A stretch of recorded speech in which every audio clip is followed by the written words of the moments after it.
Hi, നിങ്ങൾക്ക് കേരളത്തിൽ സ്വന്തമായി ഭൂമിയുണ്ടോ എങ്കിൽ ഈ ന്യൂ അപ്ഡേറ്റ്സ് നിങ്ങളുടെ പണം, പ്രോപ്പർട്ടി ടാക്സ്, ലാൻഡ് ടാക്സ്, ഭാവിയിലെ ഭൂവിനിയോഗ പെർമിഷൻസ് എല്ലാമായി ഡയറക്റ്റ് ബാധിക്കുന്നതായിരിക്കും. നിങ്ങളുടെ ഭൂമി ഏതു തരമാണ്? പുരയിടം, നിലം, ഓർ തരിശ്, ഏതുമായിക്കൊള്ളട്ടെ, താഴെ കമൻറ്റ് ചെയ്യുമല്ലോ. New updates 1. Land tax rates ഏകദേശം 50% വർദ്ധിപ്പിച്ചിരിക്കുന്നു. പഞ്ചായത്ത് ഏരിയയിൽ 7.5 രൂപയാണ് പെർ ആർ നിരക്ക്. ഇത് 8.16 വരെ മാത്രം. അതിൽ കൂടുതലുള്ള ഭൂമിക്ക് 12 രൂപ പെർ ആർ റേറ്റ് വരും. മുനിസിപ്പാലിറ്റി ഏരിയയിൽ 15 രൂപ പെർ ആർ ആണ് നിരക്ക്. ഇത് 2.436 വരെ മാത്രം. അതിൽ കൂടുതലുള്ള ഭൂമിക്ക് 22 രൂപ പെർ ആർ ആണ് നിരക്ക്. കോർപ്പറേഷൻ ഏരിയയിൽ ₹30 പെർ ആർ ആണ് നിരക്ക്. ഇത് 1.626 വരെ മാത്രം. അതിൽ കൂടുതലുള്ള ഭൂമിക്ക് 45 രൂപ പെർ ആർ ആണ് ടാക്സ് നൽകേണ്ടത്. അടുത്ത അപ്ഡേറ്റ് ഫെയർ വാല്യൂവിലുള്ള വർധനവ്. ഗവൺമെൻറ് ഫെയർ വാല്യൂ കേരളമൊട്ടാകെ വർദ്ധിപ്പിച്ചിരിക്കുന്നു. പല സ്ഥലങ്ങളിലും ഏകദേശം 20% വർധനവുണ്ടായിട്ടുണ്ട്.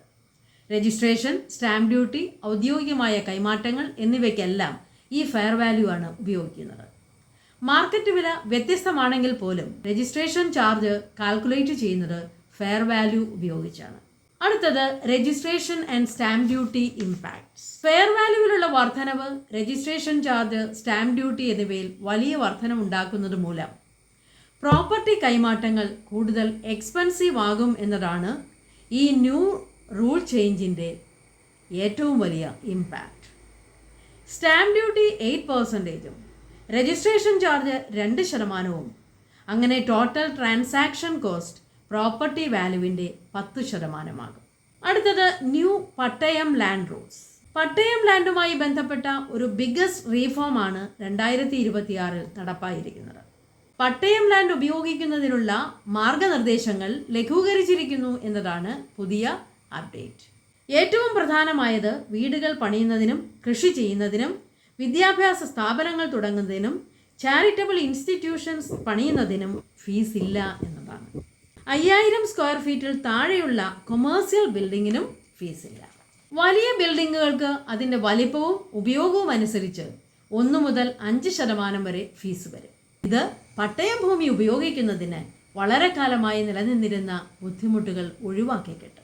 അടുത്ത update digital land systems. Keralam land services ഓൺലൈനായി ചെയ്യുന്നു എന്നതാണ് പ്രത്യേകത. ലാൻഡ് ടാക്സ് പേയ്മെൻറ്റ് ഓൺലൈനായി അടയ്ക്കാം, ഡിജിറ്റൽ റെക്കോർഡ്സ് പരിശോധിക്കാം, എൻ്റെ ഭൂമി സർവീസ് പോർട്ടലിൽ സേവനങ്ങൾ ലഭ്യമാണ്.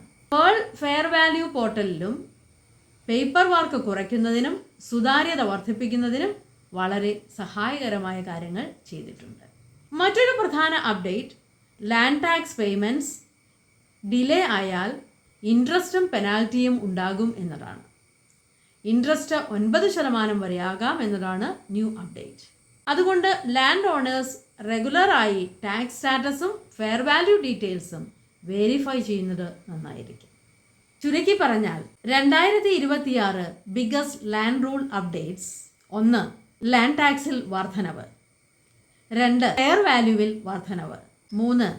സ്ഥലം രജിസ്ട്രേഷൻ കൂടുതൽ കോസ്റ്റ്ലിയർ ആകും. 4. പട്ടയം ലാൻഡ് ഉപയോഗം കൂടുതൽ ഈസിയർ ആകുന്നു. 5. ഓൺലൈൻ സർവീസസ് കൂടുതൽ കാര്യക്ഷമവും സുതാര്യവുമാകുന്നു. 6. ടാക്സ് അടയ്ക്കാതിരുന്നാൽ സ്ട്രിക്റ്റ് ആക്ഷൻസ്. പുതിയ ലാൻഡ് ടാക്സ് വർധനവോ ഫെയർ വാല്യൂ വർധനവോ ഏതാണ് നിങ്ങളെ കൂടുതൽ ബുദ്ധിമുട്ടിക്കുന്നത്? കമൻറ്റ് ചെയ്യുമല്ലോ. ഈ video new land tax rules അറിയുന്നതിന് നിങ്ങൾക്ക് ഹെൽപ്ഫുൾ ആയെങ്കിൽ തീർച്ചയായും ലൈക്ക്, ഷെയർ ആൻഡ് സബ്സ്ക്രൈബ് ചെയ്യുമല്ലോ. 2026 ഇൻകം ടാക്സ് റൂൾസും വളരെയധികം മാറിയിരിക്കുന്നു. എന്താണെന്ന് അറിയണ്ടേ? ഈ വീഡിയോ കാണും. Thank you for watching from RVG Insights.